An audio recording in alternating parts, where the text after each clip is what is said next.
మన శ్రీనివాస్ రెడ్డి గారు మన నియోజకవర్గం రావటం మనందరి బడుగు బలహీన వర్గాలు రైతాంగ మహిళా సోదరులు అందరూ అదృష్టంగా భావిస్తున్నాం. ఎందుకంటే గతంలో దివంగత ముఖ్యమంత్రి రాజశేఖర రెడ్డి గారు హయాంలో రచ్చబండ కార్యక్రమాన్ని పెట్టి పెద్ద ఎత్తున ఉమ్మడి రాష్ట్రంలో సంక్షేమ అభివృద్ధి కార్యక్రమాలని ప్రజల వద్దకు తీసుకుపోయి ప్రజల వద్దకు పాలన అని చెప్పి కార్యక్రమం నిర్వహించిన ఘనత అప్పుడు కాంగ్రెస్ పార్టీ హయాంలో రాజశేఖర రెడ్డి గారిది అయితే ఈరోజు మన రాష్ట్ర రెవెన్యూ శాఖ మంత్రి ఉమ్మడి జిల్లా అభివృద్ధి ప్రదాత మన శ్రీనివాస్ రెడ్డి గారు ప్రజా దర్బారు పెట్టి మన ఇంటి పెద్ద కొడుకు లెక్క ప్రతి కుటుంబంలోని మనిషిని ఈ కార్యక్రమం నిర్వహించి పేదవాడికి ఏమి కావాలి, మహిళలకు ఏం కావాలి, రైతాంగానికి ఏం కావాలి, మనలో ఒక మనిషిగా మన కుటుంబ సభ్యుడిగా మన కుటుంబంలో పెద్దన్న పాత్ర పోషించి మన ముందుకు తీసుకుపోయి అభివృద్ధి సంక్షేమ కార్యక్రమాలని నడిపించేందుకు నడుము కట్టిన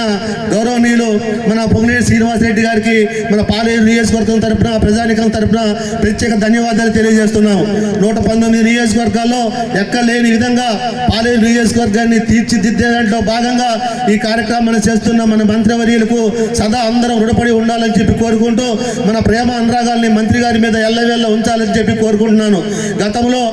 ఎస్పీడీలు దాగి కాపుసారా దాగి మన పాస్పోర్ట్లు అమ్ముకున్న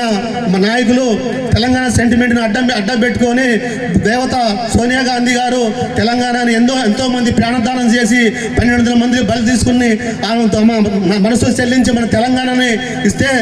వచ్చిన తెలంగాణని నీళ్లు నిధులు నియామకాలని చెప్పి వాళ్ళ కుటుంబానికి కొడుకు బిడ్డకి అల్లుడుకు వదిన బిడ్డకి మంత్రి పదవులు ఎమ్మెల్యే పదవులు ఎమ్మెల్సీ ఇచ్చి కోట్లాది సంపన్న కొల్లగొట్టిన కేసీఆర్ ఈరోజు కళ్ళబుల్లి కబుర్లు చెబుతున్నారు. మళ్ళీ ఎక్కడికో వస్తానని చెప్పి ఏ విధంగా వస్తాడు, ఎట్లా వస్తారు, మనందరం కూడా పెద్ద ఎత్తున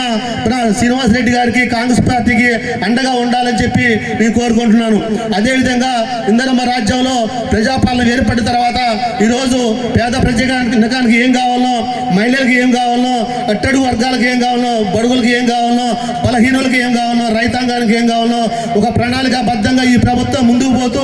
సంక్షేమ అభివృద్ధి కార్యక్రమాన్ని పేదవాడి ఇంటికి చేరవేసిన ఘనత మన పెద్దలు గౌరవనీయులు పొంగినేని శ్రీనివాస్ రెడ్డి గారు అని చెప్పి సందర్భంగా తెలియజేసుకుంటున్నాను. ఈరోజు రాయగూడెం గ్రామంలో మేము మండల టీము ఒక సందర్భంలో మా దయాకరెడ్డి గారి నాయకత్వం ఇక్కడికి వచ్చినప్పుడు ఇళ్ళు కట్టుకునే దాంట్లో గ్రామస్తులు ఒక పండగ వాతావరణంగా ఇక్కడ ఇచ్చిన 30 ఇళ్ళు కూడా పెద్ద ఎత్తున వాడు సొంత ఖర్చుతో కొంత పెట్టుకొని మంత్రి గారి సహకారంతో కట్టుకున్న ఇళ్లను గ్రామంలో ఒక పల్లెటూరులో పండగ వాతావరణం చేసుకున్న ఘనత ఈ రాయగూడెంలో జరిగిందని చెప్పి సందర్భంగా తెలియజేసుకుంటున్నాను. అదేవిధంగా ప్రతి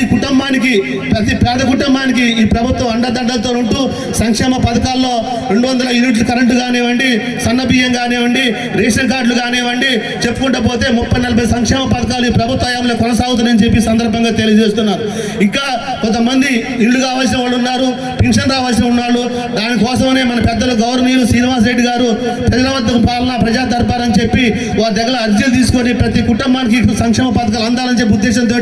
ఈ కార్యక్రమం పెట్టడం జరిగిందని చెప్పి తెలియజేసుకుంటూ ఈ అవకాశం ఇచ్చిన మీ అందరికీ నా హృదయపూర్వక నమస్కారాలు తెలియజేసుకుంటున్నాను.